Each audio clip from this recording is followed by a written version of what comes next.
प्रधानमंत्री बनने के लिए कोई योग्यता है? कोई परीक्षा पास करनी पड़ती है? विधायक बनने के लिए कोई परीक्षा पास करनी पड़ती है? सांसद बनने के लिए कोई परीक्षा पास करनी पड़ती है? शिक्षा मंत्री, स्वास्थ्य मंत्री, मुख्यमंत्री बनने के लिए कोई परीक्षा पास करनी पड़ती है? लेकिन एमए करके, पीएचडी करके, बीए पास करके, बीकॉम करके, इंजीनियरिंग करके भी अगर आपको लेखपाल बनना है तो सरकार पूछती है तुम्हारे अंदर योग्यता है कि नहीं, पहले पीटी का एग्जाम दो। ये पीटी का एग्जाम नौजवानों का शोषण है। ये पीटी का एग्जाम बंद होना चाहिए। हम कोई पीटी का एग्जाम नहीं देंगे। तुम्हारा लड़का जैसा धनिया बेच के हजारों करोड़ कमाएगा, उसकी योग्यता नहीं चेक करते।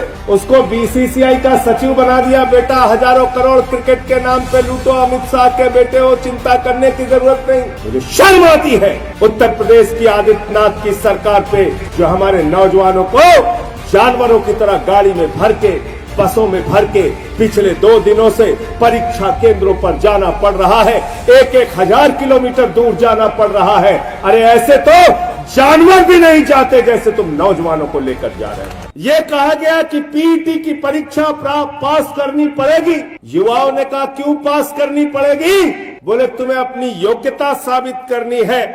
तुम लेखपाल बनने के काबिल हो कि नहीं हो, तुम क्लर्क बनने के काबिल हो कि नहीं हो, तुम अधीनस्थ चयन सेवा आयोग की भर्ती में सेलेक्ट होने के काबिल हो कि नहीं हो, पहले इसकी परीक्षा दो, तब लेखपाल की परीक्षा दे। पीटी की परीक्षा से कोई नौकरी नहीं मिलेगी आपको।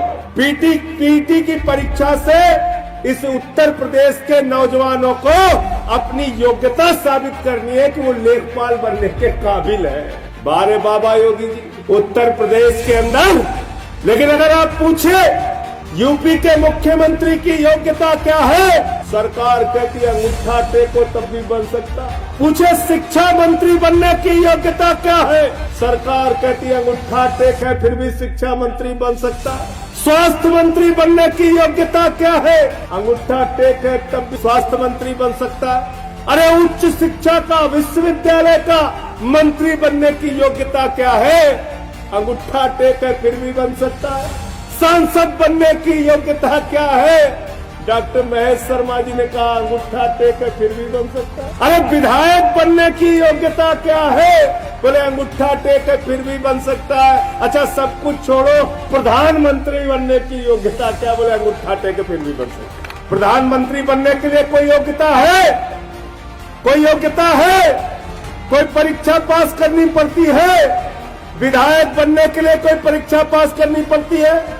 सांसद बनने के लिए कोई परीक्षा पास करनी पड़ती है? शिक्षा मंत्री, स्वास्थ्य मंत्री, मुख्यमंत्री बनने के लिए कोई परीक्षा पास करनी पड़ती है?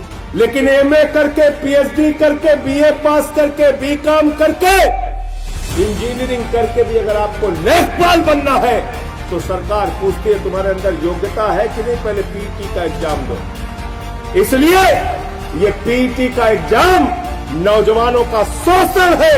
मैं चाहता हूं युवक विंग के लोग लखनऊ के अंदर आंदोलन करें, अनशन करें, प्रदर्शन करें, छात्र विंग के लोग इनके साथ मिलकर आंदोलन करें। ये पीटी का एग्जाम बंद होना चाहिए। हम कोई पीटी का एग्जाम नहीं देंगे। तुम्हारा लड़का जैसा धनिया बेच के हजारों करोड़ कमाएगा, उसकी योग्यता नहीं चेक करते।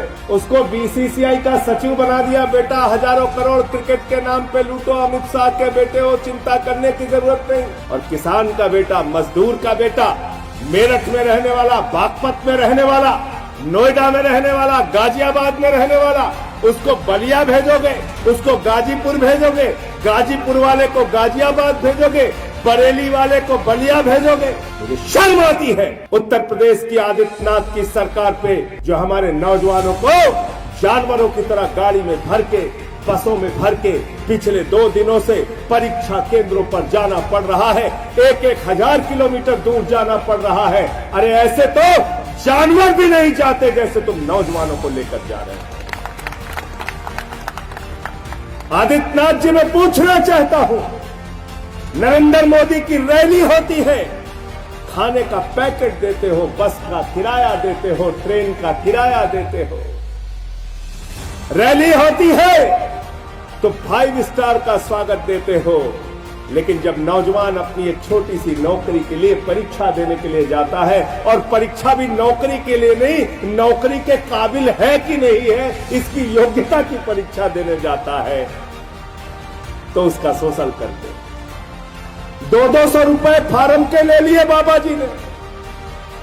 सोचो 37 लाख बच्चों ने अगर 2000 रुपए भी एवरेज खर्चा किया इस परीक्षा को देने के लिए, तो करीब करीब 740 करोड़ रुपए इस उत्तर प्रदेश के नौजवानों का लूट लिया गया।